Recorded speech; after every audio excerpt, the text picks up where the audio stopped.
Hello dear friend, मैं सुनील शुक्ला आप लोगों का इस इकोनॉमिक्स की जर्नी में एक बार फिर से स्वागत करता हूं।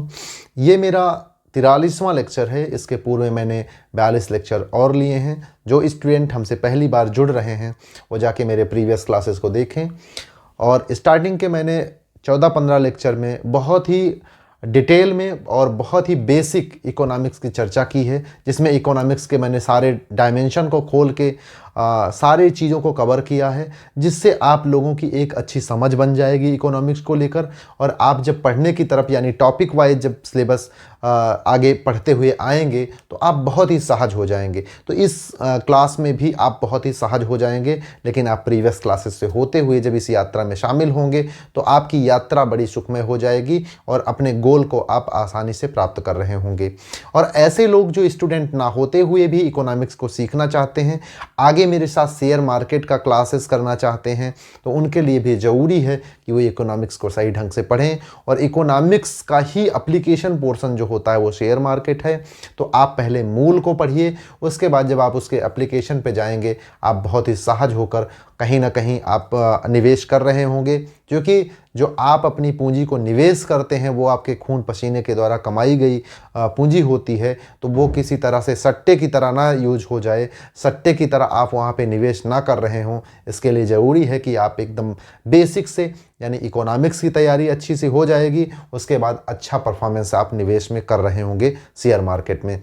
और मुझे लगता है कि इकोनॉमिक्स एक ऐसा सब्जेक्ट है जिसमें ये इतनी क्षमताएं हैं कि आप अपने समाज को, अपने देश को, दुनिया को यानी अपने परिवार को भी यदि आप सही से समझना चाहते हैं, क्योंकि ये अर्थ युग है, अर्थ युग में यदि आप इकोनॉमिक्स से अनभिज्ञ हैं तो आप कहीं ना कहीं सारी चीज़ें नहीं सीख पाएंगे। और मेरा उद्देश्य भी यही है इतने आसान भाषा में पढ़ाने का, कि जिससे आप लोगों का जो स्टूडेंट ना होते हुए भी सीखना चाहते हैं उनको भी बहुत सहजता से सारी चीज़ें समझ में आए, और इससे जो है वो कहीं ना कहीं लाभान्वित हों और अपनी सारी चीज़ों का जो है एक सही परसेप्शन बना के चल सकें। देश, दुनिया और समाज को, हमारे राजनेताओं के जो करतूतें हैं उनको वो सही ढंग से समझ सकें। उसके लिए सबसे ज़रूरी जो है वो इकोनॉमिक्स है। मेरा अपना पर्सनल ये मानना है कि जिस तरह से मान लीजिए आप सनातन संस्कृति के मानने वाले हैं या किसी अन्य धर्म के मानने वाले हैं, तो जिस तरह से आपकी पवित्र पुस्तक यानी हमारे सनातन संस्कृति की पवित्र पुस्तक गीता आपके राइट हैंड को मजबूत करती है, यानी आपके राइट हैंड को मजबूत करती है, तो उसी तरह से ये इकोनॉमिक्स आपके लेफ्ट हैंड को मजबूत करता है। जब दोनों हैंड यानी कि दोनों भुजाएं आपकी मजबूत होती हैं तो आप तेज़ी से यानी आपकी तेज़ी के साथ, चूँकि आप यूनिट हैं इस देश के, तो आप जब सारी यूनिटें मजबूत होती चलती हैं तो पूरा देश मजबूत होता है। तो हम कहीं ना कहीं विश्व गुरु और महाशक्ति के रूप में उभरेंगे। इसके लिए ज़रूरी है कि हम इकोनॉमिक्स की अच्छी शिक्षा लें, क्वालिटेटिव एजुकेशन लें। हमारे देश में सबसे बड़ी समस्या यही है कि हम लोग क्वालिटेटिव एजुकेशन की तरफ नहीं जाते हैं। अब हम बिना देर किए बैंकिंग पे आते हैं, जिसको मैंने स्टार्टिंग के 4-5 क्लास और डिस्कस कर चुका हूँ। बैंकिंग मैंने शुरू किया था, 4-5 क्लास अभी हो चुके हैं। आज मैं फिर से एक ये लास्ट क्लास होगा मेरा बैंकिंग का। इसके बाद मैं मॉनेटरी पॉलिसी यानी मौद्रिक नीति पे चलूँगा, लेकिन आज मैं जो कुछ बचा हुआ पोर्शन है बैंकिंग का मैं उसको कंप्लीट करता हूँ। देखिए, बैंकिंग जो कॉन्सेप्ट है ये बहुत महत्वपूर्ण है। मैंने इसके बारे में पीछे चर्चा की है, लेकिन इसमें इस बीच जो है 3-4 दिन का गैप हो गया, चूँकि मैं कहीं थोड़ा सा व्यस्त होने की वजह से क्लास नहीं ले पाया। तो इस व्यस्तता के कारण जो 3-4 दिन का गैप हुआ, उस बीच में जो आप लोगों का तारतम्य थोड़ा सा टूटा होगा, मैं उसको एक बार फिर से समेटता हूँ यानी जोड़ता हूँ पिछले क्लास से। देखिए, बैंकिंग जो कॉन्सेप्ट है, बैंकिंग एक मजबूत मशीन है जो देश के ग्रोथ यानी देश की उन्नति के लिए जो एक मजबूत मशीन की तरह कार्य करती है वो बैंकिंग है। तो बैंकिंग किस तरह से काम करती है इसके बारे में मैंने बहुत डिटेल में बताया है, लेकिन मैं एक बार थोड़ा सा आपको संक्षिप्त फिर से बताता हूं।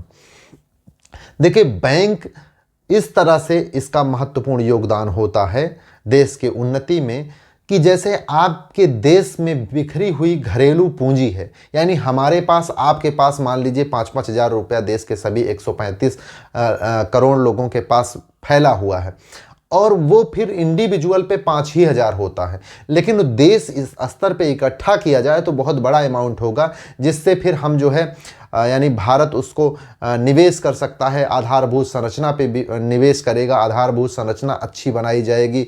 उसके बाद फिर आधारभूत संरचना के पास ये क्षमता होती है कि आपके देश के उत्पादन को बढ़ाया जा सकता है। आपके देश के उत्पादन को बढ़ाए जाने के बाद आपके देश का उत्पादन बढ़ेगा। उत्पादन का सीधा संबंध जो है आपके ग्रोथ रेट से है।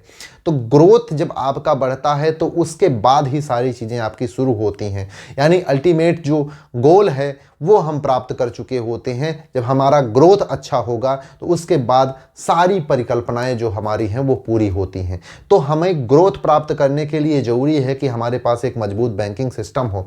बैंकिंग सिस्टम मेनली ये करता है जो बिखरी हुई पूंजी है उसको इकट्ठा करता है, और इकट्ठा करने के बाद जो है वो लोगों को लोन के रूप में देता है।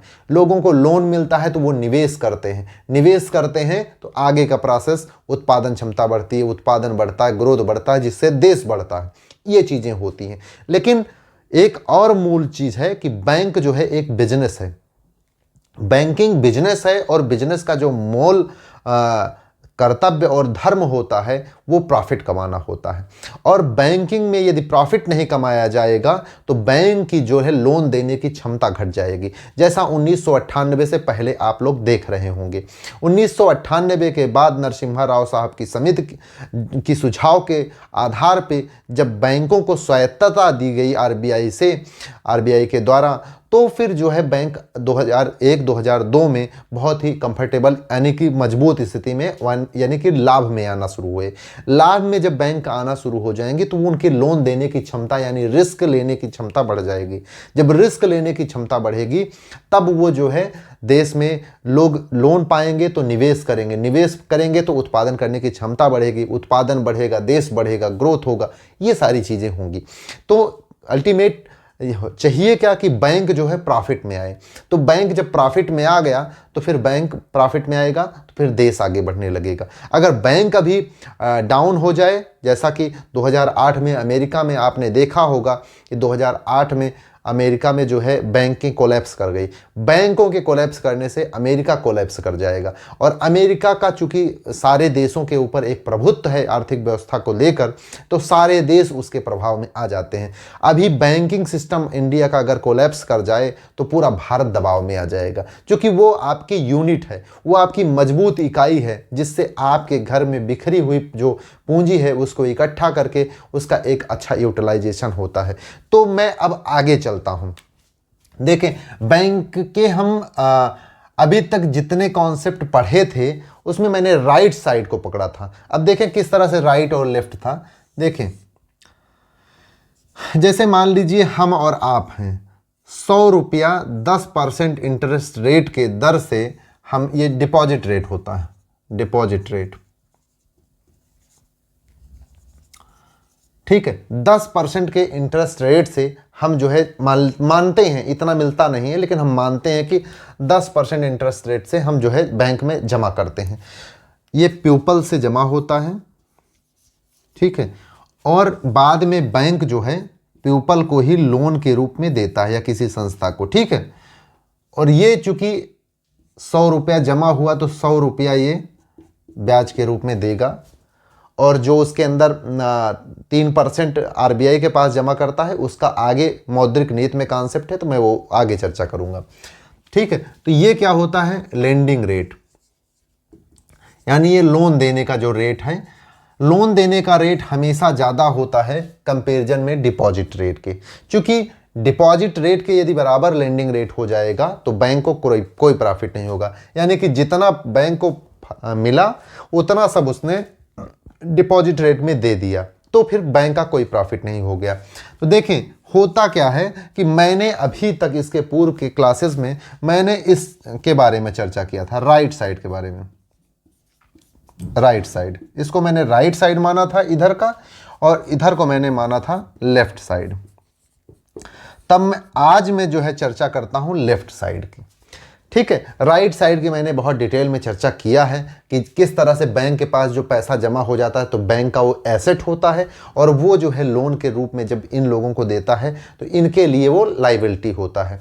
अब मैं इधर आता हूँ, ठीक है। देखें, जब हमने पैसा, यानी हम पीपल, जितने लोग हैं हम लोग, जब हम बैंक में जाके पैसा जमा करते हैं तो हमारे लिए वो कैसा होता है, एसेट की तरह से। ठीक है। और बैंक में जब हम जमा करते हैं तो वो किस तरह से होता है, लाइबिलिटीज हो जाती है, लाइबिलिटी की तरह हो जाती है बैंक की। ठीक है। तो अब देखिए किस तरह से हम लोग पैसा जमा करते हैं। एक तो हम करते हैं डिमांड डिपॉजिट, इसके बारे में हम चर्चा करते हैं, आप लिख लीजिए तब तक। डिमांड डिपॉजिट, वैसे लिखने की कोई ज़रूरत नहीं, आप समझते चलिए, इतना बेहतर मैं पढ़ाता हूं कि आप भूल नहीं पाएंगे। डिमांड डिपॉजिट और दूसरा क्या होता है, टाइम डिपॉजिट। जैसे हम लोग बैंक में जाके पैसा जमा करते हैं तो हम दो तरीके से पैसा जमा करते हैं। एक पैसा जो है हम जमा करते हैं और जब चाहें हम उसको ले सकते हैं, और दूसरा पैसा हम फिक्स डिपॉजिट की तरह करते हैं, एक समय के लिए फिक्स करते हैं। तो जो हम जब चाहें तब ले सकने वाला जो पैसा होता है उसे हम कहते हैं डिमांड डिपॉजिट, यानी मांग जमा। और दूसरा जो होता है जब हम एक टाइम के लिए जमा करते हैं, एक समय के लिए जमा करते हैं, तो उसको कहते हैं हम टाइम डिपॉजिट। यानी हम दो तरह से पैसा को जमा करते हैं। एक जो है डिमांड डिपॉजिट, यानी कि हम जब चाहें तब जाके पैसा ले सकते हैं और पैसा हमें देने के लिए जो है बैंक बाध्यकारी होती है, तो ऐसे पैसे को जो है हम डिमांड डिपॉजिट कहते हैं। लेकिन एक पैसा हम जाके ऐसे जमा करते हैं कि मैंने 4 महीने, 6 महीने, 1 साल, 2 साल, 5 साल के लिए जो जमा करते हैं वो जो है टाइम डिपॉजिट, यानी समय उसमें महत्वपूर्ण होता है। और डिमांड डिपॉजिट में जब आप चाहेंगे तब आपको पैसा जो है बैंक देने के लिए बाध्यकारी होती है। देखें, जब हम जमा करते हैं तो ये हमारे लिए डिमांड डिपॉजिट और टाइम डिपॉजिट होता है, लेकिन बैंक के लिए ये कैसा होता है, पहले हम देख लें। यहाँ पे डिमांड डिपॉजिट ये हमारे लिए क्या है, लिख देते हैं हमारे लिए ये क्या है, डिमांड डिपॉजिट और टाइम डिपॉजिट।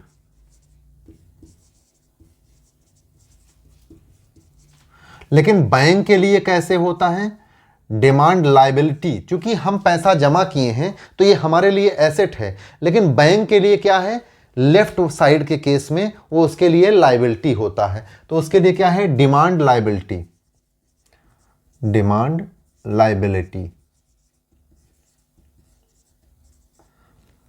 लायबिलिटीज। ठीक है। और दूसरा जो है टाइम लायबिलिटीज।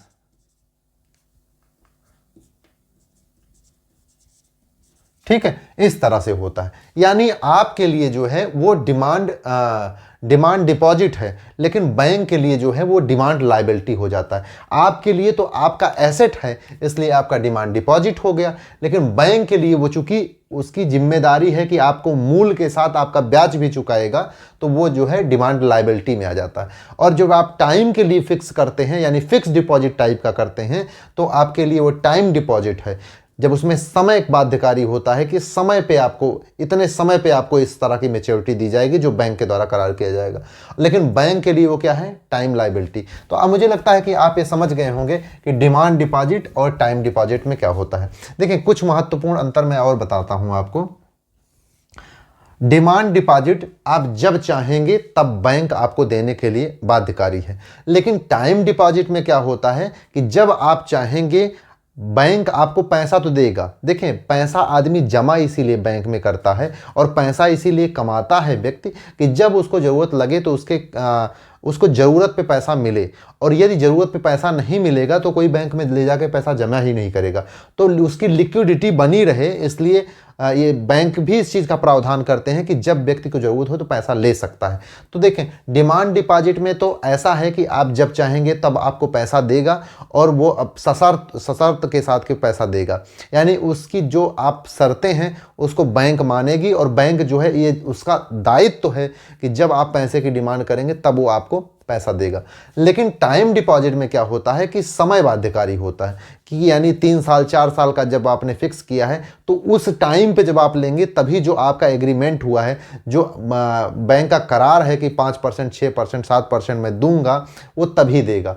और नहीं, अगर आप उससे पहले तोड़ते हैं, उससे पहले आप फिक्स डिपॉजिट को निकालना चाहते हैं, तो आपको पैसा तो मिलेगा, लेकिन जो आपका करार है 7%, 6%, तो उससे कम रेट पे बैंक आपको, जो उसका मानक रहेगा उस हिसाब से बैंक आपको देती है।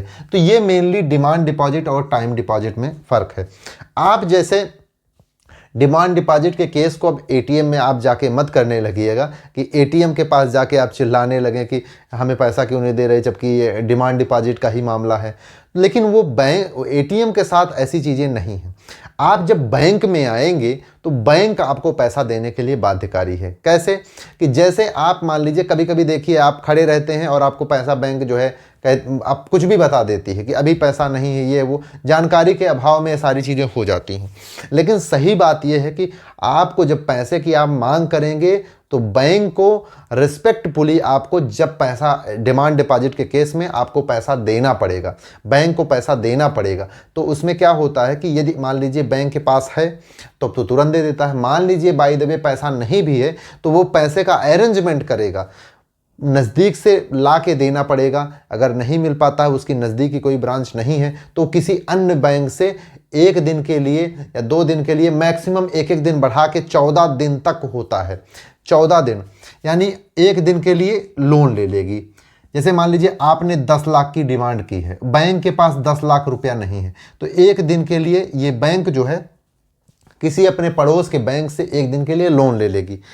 ठीक है, 1 दिन के लिए लोन लेगी। अब इसको मान लीजिए बैंक ये 1 दिन में नहीं जमा कर पा रही है, तो एक दिन ऐसे ऐसे बढ़ाते बढ़ाते मैक्सिमम 14 दिन तक बढ़ाया जा सकता है। यानी जो ये लोन लिया गया किसी बैंक के द्वारा किसी बैंक से, तो वो जो लिमिट है उसकी मैक्सिमम बढ़ाने की वो 14 दिन तक है। 14 दिन तक ही बढ़ा सकती है बैंक। और इसका जो इंटरेस्ट रेट होता है थोड़ा हाई होता है, 35 से 40% एनुअल होता है, ईयरली होता है। ठीक है, तो ये ईयरली होता है। तो जब आप 14-15 दिन का देखते हैं, जनरली 1 दिन के लिए 2 दिन के लिए लेती है बैंक, तो 1-2 दिन में ये बहुत कम अमाउंट होता है, तो इसमें बहुत ज़्यादा इफेक्ट बैंक को पड़ता नहीं है। तो बैंक ये आप जान लें कि बैंक आपको डिमांड डिपॉजिट के केस में पैसा देने के लिए बाध्यकारी है। जो ये बैंक के द्वारा लोन लिया जाता है एक दूसरी बैंक से 1 दिन के लिए, ये मैक्सिमम 1 दिन करके 14 दिन तक बढ़ाया जा सकता है। इसको जो है कॉल मनी मार्केट का कॉन्सेप्ट कहते हैं। इसके थ्रू जो है 1 दिन जो है बढ़ाते हुए मैक्सिमम 14 दिन तक लोन को बढ़ाया जा सकता है, जो बहुत महंगे रेट पर होता है। लेकिन चूंकि ये एनुअल होता है, 35 से 40% के आसपास होता है, लेकिन ये एनुअल होता है, इसलिए बहुत कम ही पे करना पड़ता है। चूँकि 14 दिन से ज़्यादा आप ले नहीं सकते, तो इसका जो रेट होता है, रेट तो बहुत ज़्यादा है लेकिन देना बहुत कम पड़ता है। ठीक है, ये कॉल मनी मार्केट का कॉन्सेप्ट है। मुझे लगता है कि ये चीज़ें आप समझ गए होंगे। अब हम चलते हैं डिमांड डिपॉजिट। जब हम डिमांड डिपॉजिट करने के लिए जाते हैं बैंक में, तो हमें 2 प्रकार के अकाउंट खोलने होते हैं। ठीक है, डिमांड डिपॉजिट जब हम डिमांड डिपॉजिट के लिए जाते हैं तो हमें 2 प्रकार के खाते खोलने होते हैं। एक खाता होता है आपका सेविंग अकाउंट जिसको कहते हैं बचत खाता, और दूसरा होता है करंट अकाउंट यानी चालू खाता। ये दोनों जो खाते होते हैं ये डिमांड डिपॉजिट के केस में आते हैं। जब भी आप पैसा बैंक से मांगेंगे तो बैंक बाध्यकारी है आपको पैसा देने के लिए। ठीक है, तो अब देखें सेविंग अकाउंट, ये जो बचत खाता है, इसमें जो अकाउंट खोला जाता है किसी इंडिविजुअल के नाम पे, यानी किसी रियल पर्सन के नाम पे अकाउंट खोला जाता है। ठीक है, ये जो है किसी रियल पर्सन के नाम पे खोला जाता है, रियल पर्सन के नाम पे अकाउंट खोला जाता है। और ये जो है किसी आर्टिफिशियल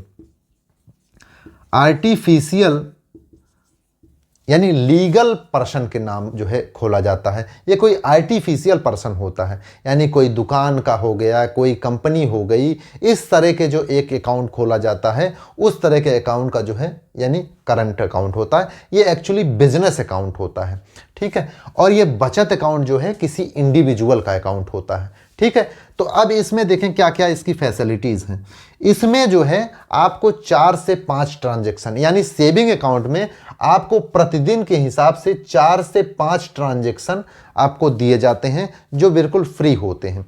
उससे ज़्यादा जब आप करते हैं तो उसमें जो है उससे ज़्यादा करने का आपको लिमिट नहीं है। लेकिन ठीक है, इसमें 4 से 5 इतना जाने, इसके बाद एक स्टेप इसमें भी हम बढ़ जाएं तब आप सहज हो जाएंगे। 4 से 5 आपके लिए इसमें ट्रांजैक्शन होते हैं। इसमें क्या होगा, इसमें क्या 4-5 चलेगा, इसमें ट्रांजैक्शन की कोई लिमिट नहीं है। ट्रांजैक्शन की कोई नो लिमिट, इसमें लिख देते हैं नो लिमिट, नो लिमिट है। क्यों? जैसे मान लीजिए कि अगर इसमें हम लिमिट लगा देंगे तो इनको मान लीजिए किसी के नाम 10 चेक सैंक्शन करना है और थोड़ा बढ़िया बिजनेस है, 10-10 चेक रोज आते हैं, 10 चेक रोज जाते हैं, तो ऐसे 100 भी हो सकते हैं कि मतलब 100 चेक आया, 100 चेक गया, 5 ही ट्रांजैक्शन दे देंगे तो ये तो बेचारे इनका बिजनेस ही चौपट हो जाएगा। लेकिन आपके लिए 4-5 यदि आपको ट्रांजैक्शन की लिमिट दी जा रही है तो वो सफिशियंट है। लेकिन इसमें क्या क्या कंडीशन है मैं थोड़ा और बताता हूं। 4 से 5 ट्रांजैक्शन इस तरह से हैं कि आपके अकाउंट जो है उसका बैलेंस चेंज होगा, लेकिन ये बैलेंस जो चेंज होगा ये आपके द्वारा किया जाएगा तभी। जैसे बैंक ने मान लीजिए 5 रुपया काट लिया, आपका बैलेंस चेंज हो गया, तो वो ट्रांजैक्शन में काउंट नहीं किया जाएगा। ठीक है, आपके द्वारा जो बैलेंस में चेंजिंग लाया जाएगा तो उसको एक ट्रांजैक्शन जोड़ा जाएगा। लेकिन इसमें ऑनलाइन जो ट्रांजैक्शन आप करेंगे वो काउंट नहीं होगा, ऑनलाइन वाला नो काउंट रहेगा। यानी कि ऑनलाइन आप चाहे जितने ट्रांजैक्शन करें वो इस ट्रांजैक्शन में 4-5 पर डे वाले में काउंट नहीं होता है। यानी आपने जाके एटीएम मशीन से पैसा निकाला तो वो एक ट्रांजैक्शन माना जाएगा, चाहे आप 100 रुपया निकालें और चाहे 10,000 निकालें, वो एक ट्रांजैक्शन। लेकिन अगर जाके आप ऑनलाइन कितने भी ट्रांजैक्शन कर रहे हैं वो इस लिमिट में नहीं आता है 4 से 5 में। ये आप जब बैंक जाके निकालते हैं, चेक से निकालते हैं, ऐसी चीज़ें जब एटीएम मशीन से निकालते हैं तब वो एक ट्रांजैक्शन में माना जाएगा, चाहे आप 100 रुपया निकालें और चाहे 10,000 निकालें, वो एक ट्रांजैक्शन। इस तरह से 4 से 5 जो है ट्रांजैक्शन आपको मिलता है और इसमें इसका कोई लिमिट नहीं है। ठीक है, और इसमें क्या होता है कि आपको जब आप सेविंग अकाउंट में पैसा जमा करते हैं तो आपको एक ब्याज भी मिलता है, ब्याज भी मिलता है। लेकिन करंट अकाउंट में आपको ब्याज नहीं मिलता है, नहीं मिलता। ठीक है, अब देखें कि जैसे बचत खाते में जो ब्याज मिलता है इसकी दर को कौन तय करता है, आरबीआई तय करता है कि बैंकें तय करती हैं। तो 2011 से पहले 2011 में अगस्त तक जो है आरबीआई ने ही तय किया था, लेकिन अगस्त के बाद जो है बैंकों को स्वायत्तता दे दी गई थी कि आप जो है अपने जो ब्याज दर है वो आप ही तय करेंगे, आप ही तय करेंगे। तो इसका मतलब ब्याज दर इस समय कौन तय करता है, बैंकें इसके ब्याज दर को तय करती हैं। और ये जो है इनको चूंकि ब्याज ही नहीं मिलता, हमेशा ये मामला उठाया करते हैं कि चूंकि हम भी जो पैसा जमा करते हैं उसको भी बैंक जो है लोन पे उठाती है, तो हमारे पैसे पे हमें क्यों ब्याज नहीं मिलता और क्यों ब्याज इनको नहीं मिलता है, इसको मैं आगे आपको मौद्रिक नीति में बताऊंगा। आप बहुत ही कंफर्टेबल हो जाएंगे, क्योंकि ये बैंकिंग का पोर्शन नहीं है इनको लोन क्यों नहीं मिलता है, ये जो पोर्शन है वो मौद्रिक नीति का है। तो जब मैं मौद्रिक नीति में चलूंगा तो आपको मैं इस सारी चीज़ों के बारे में बताऊंगा। ठीक है, अब देखें कि जब बैंकों के पास ये स्वायत्तता आ गई कि वो अपने ब्याज दर को तय कर सकते हैं तो अब क्या होगा, मैं आगे अब चलता हूं, ये थोड़ा मैं आपसे एनालिसिस करता हूं। एक चीज़ मैं और इसमें बता दूं बड़ा महत्वपूर्ण है कि जैसे जब ये अकाउंट खुलता है इनका, तो इनके लिए जो मान लीजिए कोई चेक है, ठीक है, इस चेक में सिग्नेचर तो जो प्रोप्राइटर होता है उसकी महत्वपूर्ण होती है, सिग्नेचर तो इसमें होगा ही, साथ में जो ये फर्म है, जो ये इनका बिजनेस है, इसका स्टाम्प बहुत महत्वपूर्ण होता है। यानी सिग्नेचर एंड स्टैम्प दोनों इसमें होते हैं। ठीक है, ये इसकी एक खूबसूरती है कि जो करंट अकाउंट होते हैं उसमें स्टाम्प बहुत महत्वपूर्ण होता है। वैसे आप स्टाम्प की दुकान पे जब जाएंगे जहां स्टाम्प बनाते हैं तो वो आप किसी नाम से बनवाएंगे तो तुरंत बना देंगे, लेकिन जब वो करंट अकाउंट यानी किसी बिजनेस के उसका बनाएंगे तो वो उसके लिए बड़ा लिमिटेशन है कि कैसे ऐसे भी कोई नहीं बना सकता है किसी स्टाम्प, तो वो स्टाम्प इतनी आसानी से नहीं बनेगा क्योंकि वो लीगली कहीं उसका मिसयूज ना हो जाए, इसलिए वो स्टाम्प ऐसे जनरली नहीं बनाया जाता है। ठीक है, उसके अपने कायदे कानून हैं, उसके हिसाब से चलना पड़ता है। अब हम आगे चलते हैं। जैसे हम आपको बताए कि ब्याज दर जो है पहले आरबीआई तय करता था, तो सबका सेम होता था, लेकिन अब जो है ब्याज दर सबका अलग अलग होता है, क्योंकि इसको बैंकें स्वयं तय करने के लिए अब स्वायत्त हैं। तो आप जैसे गए, ठीक है, आपने यहाँ बैंकों में जब आप जाते हैं तो आप देखते हैं कि जो सरकारी बैंकें हैं, और सारी बैंकों को चूंकि ये अब लुभावना ऑफर देना है कि ये हमारे पास आए, पीपल जो है जब हमारे पास यानी बैंक के पास पैसा जमा करने के लिए जाएंगे, तभी तो वो बैंक जो है पैसा उसके पास आएगा, तो पैसा उसका सेकंड पक्ष में एसेट की तरह होगा, एसेट होगा, वो ज़्यादा लोन दे पाएंगे, लेकिन लोन दे पाने के लिए ज़रूरी है कि उसके पास पहले पैसा जमा तो हो। तो जमा कैसे होगा भाई, सबके पास अपना अपना अलग अलग ब्याज दर होगा। तो बैंकों के लिए ये अब चुनौती हो गई कि क्या चुनौती हो गई कि अब वो ब्याज दर चूंकि जितना जो बढ़ा के देगा उतना ही उसके यहाँ ये ज़रूरी है कि डिपॉजिट बढ़ेगा। डिपॉजिट तभी बढ़ेगा जब आपको ब्याज दर ज़्यादा देना पड़ेगा, ठीक है। तो आप देखें हमारे यहाँ दो प्रकार की बैंकें हैं, एक सरकारी बैंक और एक प्राइवेट बैंक। और सरकारी बैंक के साथ एक बड़ा अच्छा ये जुड़ा हुआ है, और वो ये है कि वो सरकारी है।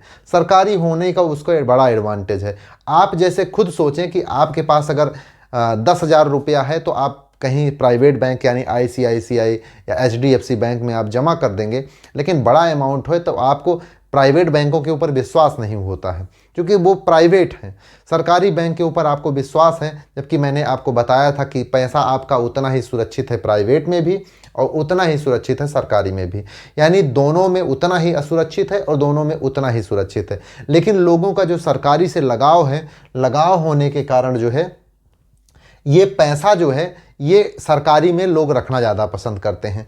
तो जैसे मान लीजिए 4% या 3% जो इंटरेस्ट रेट रहा, आरबीआई जो तय करती थी, तो आपको ये लग सकता है कि अब चूंकि अब ये कंपटीशन हो गया अन्य बैंकों के साथ, तो ये अपना परसेंटेज बढ़ा दें, जिससे कि लोगों को जितना लुभावना ऑफर रहेगा उतना ही लोग जाके डिमांड डिपॉजिट जमा करेंगे, जिससे बैंकों के पास पैसा होगा तो बैंक जो है लोन देने के लिए यानी उसकी कमाई बढ़ेगी।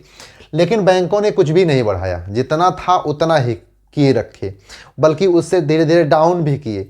4% जो ये मान लेते हैं कि इतना ब्याज दर था, तो उससे इन्होंने बढ़ाया नहीं। क्यों नहीं बढ़ाया? क्योंकि इनको ये पता था कि ये जनता है, ये कहीं नहीं जाएगी। जबकि प्राइवेट बैंकों ने इससे बढ़ा के इनको रेट दिया 5%, इनसे मतलब ज़्यादा परसेंट ब्याज दर दिया, लेकिन वहाँ पे जनता नहीं गई, क्योंकि सरकारी का मामला था और प्राइवेट का मामला था। तो इस कारण जो है ये कंपटीशन में बड़े लकी हैं सरकारी, चूँकि सरकारी से लोगों का बड़ा जुड़ाव है। और सरकारी से जुड़ाव इसलिए है कि उसका आप देख ही रहे हैं कि आप खुद तैयारी कर रहे हैं और किस प्रयोजन से आप सरकारी नौकरी चाहते हैं और किस प्रयोजन से आप अधिकारी बनना चाहते हैं, वो आपका खुद ही सोच होगा। जिस तरह की आपकी सोच है उसी उद्देश्य से कमोबेश सभी लोग इसमें आते हैं, ठीक है। तो इस तरह से ये जो है ब्याज दर बढ़ना चाहिए था, लेकिन ब्याज दर इन्होंने बढ़ाया नहीं, बल्कि जब नोटबंदी आई तो इतना ज़्यादा डिमांड डिपॉजिट यहाँ पे जमा हो गया कि इन्होंने जो है इसके रेट को ही कम कर दिया, यानी इसके रेट को ही डाउन कर दिया, काफ़ी कम कर दिया। तो ये चीज़ें आप देख पा रहे होंगे कि आप जैसे जैसे आप यहाँ पे जो उम्मीद थी कि आरबीआई का स्वायत्ता ख़त्म होगा तो ये रेट बढ़ना चाहिए चूँकि बैंकों में कंपटीशन होगा, लेकिन ये बढ़ने की बजाय ये घटना शुरू हो गया, ये काफ़ी कम किया गया। एक रीज़न और भी है, क्योंकि बैंक का जो सरकार का उद्देश्य है वो सस्ती पूंजी को मुहैया कराना, सस्ती पूंजी को प्राप्त कराना निवेशकों को, तभी देश में निवेश आएगा, तभी जो है उत्पादन होगा, तभी ग्रोथ होगा। तो सस्ती पूंजी के लिए लीगल जो लेंडिंग रेट है, लेंडिंग रेट को कम करना पड़ता है। लेंडिंग रेट को जब आप कम करेंगे तो ये जो डिपॉजिट रेट है इसको भी कम करना पड़ेगा। तो डिपॉजिट रेट कम होता है तो फिर यहाँ पे ये चीज़ देखने को मिलनी चाहिए थी कि यहाँ पे पैसा लोग कम जमा करते, लेकिन लोग चूँकि सरकारी बैंक होने के कारण यहाँ पे लोगों ने बहुत पैसा जमा किया। हालांकि अब एक चीज़ देखने को मिल रही है कि एक बड़ा टेक्निकल चीज़ है, मैं थोड़ा इसको साफ करता हूँ तो आपको फ्रेश पेज में समझ। कुछ हमारे यहाँ ऐसे भी लोग हैं, ऐसे भी महानुभाव हैं कि जिनको कुछ भी नहीं पता है, क्या एक्चुअल हो रहा है, इकोनॉमिक्स का उनको दा का अक्षर नहीं आता है, वो कहीं से पैसा ले जाके बैंक में जमा कर देते हैं। अब देखिए मैं व्यवहारिक ही पढ़ाता हूँ। व्यवहारिक चीज़ें ऐसी हैं कि ये चीज़ें समझ में आएंगी तो आप जो किताबी भाषा है उसको जब किताब में पढ़ेंगे तो आपको सारी चीज़ें वैसी ही लिखी हैं, आपको बहुत अच्छे से समझ में आएगी। देखिए मैं कहीं सिलेबस से इतर नहीं बातें कर रहा हूँ, सारी चीज़ें सिलेबस में हैं और जो मैं चीज़ पढ़ा रहा हूँ ये कहीं ना कहीं आपको क्वेश्चन भी मिलेंगे। ठीक है, आप देखें टेक्निकल चीज़ें क्या होती हैं कि जैसे मान लीजिए कि 4% डिमांड का डिपॉजिट रेट है, यानी जब आप डिपॉजिट करते हैं तो 4% आपको ब्याज दर मिलेगा। आपने मान लीजिए कि 10,000 रुपया जमा किया, 10,000 रुपया आपने जमा किया और सॉरी इसको मैं कर देता हूँ 100 रुपया, थोड़ा आसान रहेगा उसको कैलकुलेट करना, तो आप कुछ भी कर लेंगे जो आएगा, लेकिन आपने मान लीजिए 100 रुपया जमा किया और 4% आपको ब्याज मिलना है, तो आपको कितना टोटल रुपया वापस होगा? 104 रुपया। ठीक है, और भारत में इस समय महंगाई की दर जो है 6-6.5% है। ठीक है, 6-6.5%, 6 से 7% पकड़ लीजिए मोटा मोटा, 6 से 7% महंगाई की रेट है। जब आपको ये 104 रुपया मिलेगा, जब आपको ये 100 रुपया लगाने के बाद 104 रुपया मिलेगा, तब इसकी कीमत कम से कम हो जानी चाहिए थी, क्योंकि इसकी क्रय शक्ति क्षमता घट रही है, इसलिए 107 रुपया। यदि 7% इंटरेस्ट महंगाई की दर है तो 107 रुपया। यदि आपको 107 रुपया मिलता, ठीक है, 107 रुपया यदि आपको मिलता तो आपका ये जो 104 रुपया मिला है, ये अगर 107 रुपया मिलता तो आपको फिर नो प्रॉफिट नो लॉस की कंडीशन होती। यानी कि आपकी महंगाई की दर, यदि महंगाई की दर ज़्यादा है और ये ब्याज की दर कम है, तो इसका मतलब ये आपने निवेश नहीं किया है, बल्कि आपने अपने पैसे की कीमत को घटवाया है। यानी आपको कोई प्रॉफिट नहीं है, बल्कि इसमें 3 रुपये का जो ये गैप है 104 से 107 के बीच में, 3 रुपये का आपको नुकसान हुआ है। आपको ब्याज भी मिला, लेकिन उसके बाद भी चूंकि उसकी क्रय शक्ति क्षमता घट गई है तो आपको नुकसान हुआ। देखिए मैं 3 केस आपको समझाता हूँ। केस नंबर फर्स्ट, इसमें क्या है, जब महंगाई की दर बराबर डिपॉजिट रेट, यानी कि जब महंगाई की दर मान लीजिए 7% है और डिपॉजिट की रेट ये जो 4% मैंने लिखा है ये भी मान लीजिए 7% है, तो इस केस में जब दोनों बराबर हैं तो आपको ना कोई फायदा हुआ ना कोई नुकसान।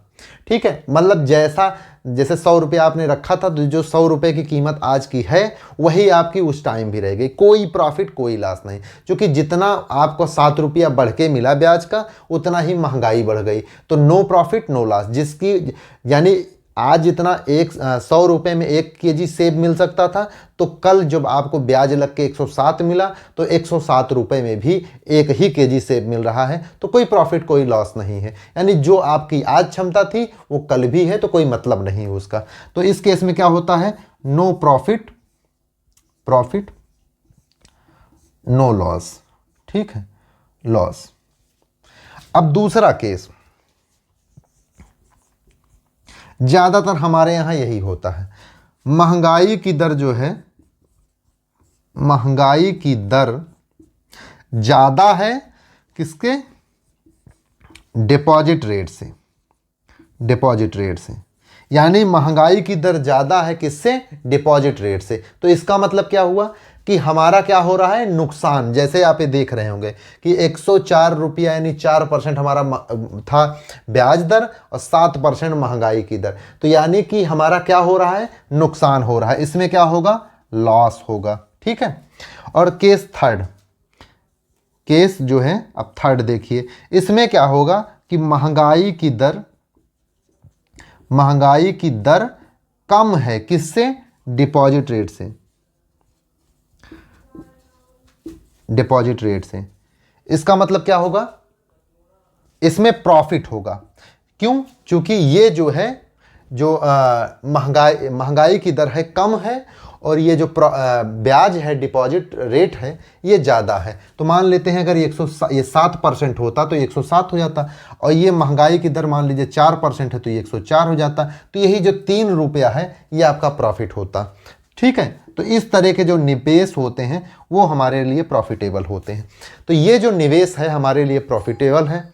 ठीक है, हमारे यहाँ देखा जाता है कि इसी तरह के लोग ज़्यादा पाए जाते हैं जिनको यही नहीं पता कि हमें किस तरह का निवेश करना चाहिए।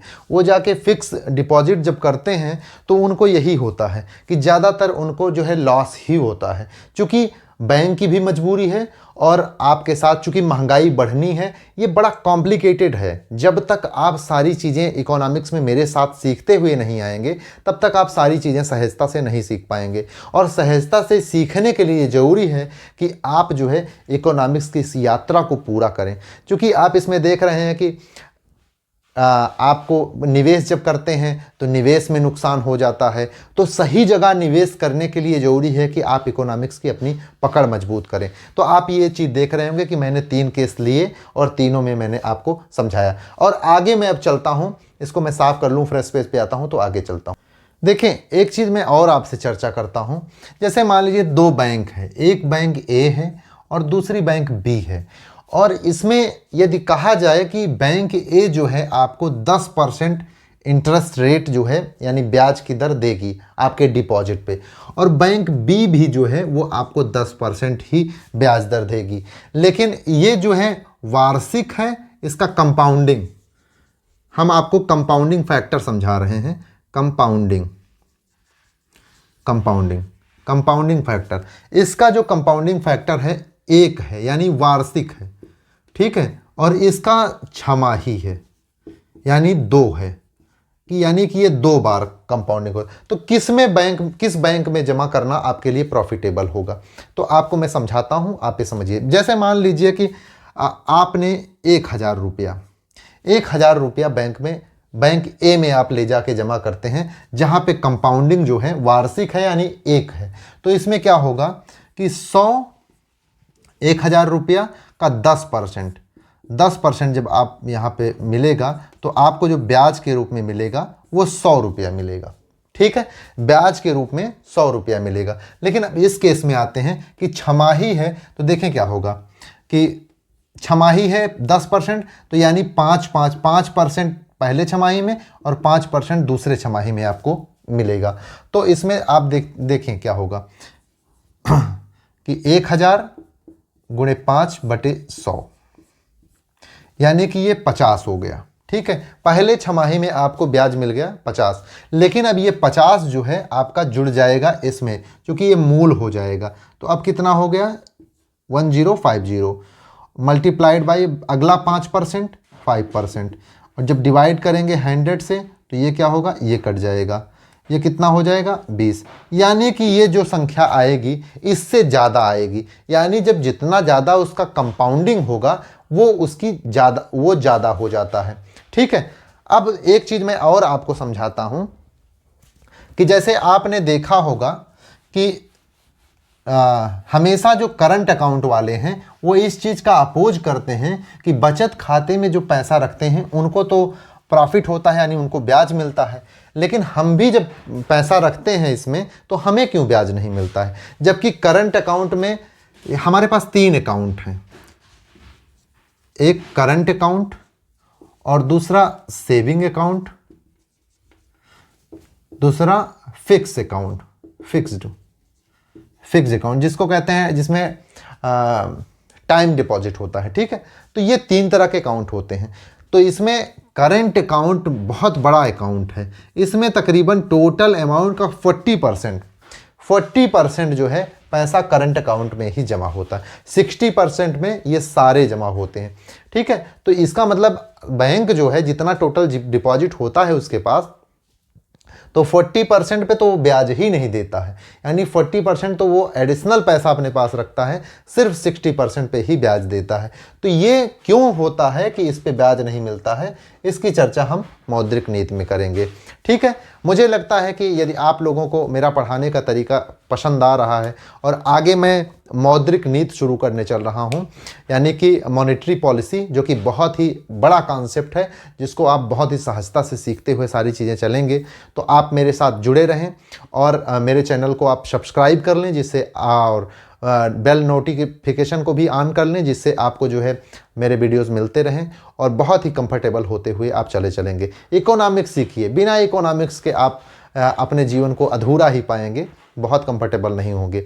आपको कोई क्वेश्चन है तो कमेंट बॉक्स में हमसे पूछ सकते हैं और शेयर करें, लोगों के पास पहुंचाएं इस वीडियो को, लाइक करें, सब्सक्राइब करें। सब्सक्राइब करेंगे तो मेरे लिए लाइव का ऑप्शन खुल जाएगा, मैं आप लोगों के लिए लाइव क्लासेस लूँगा।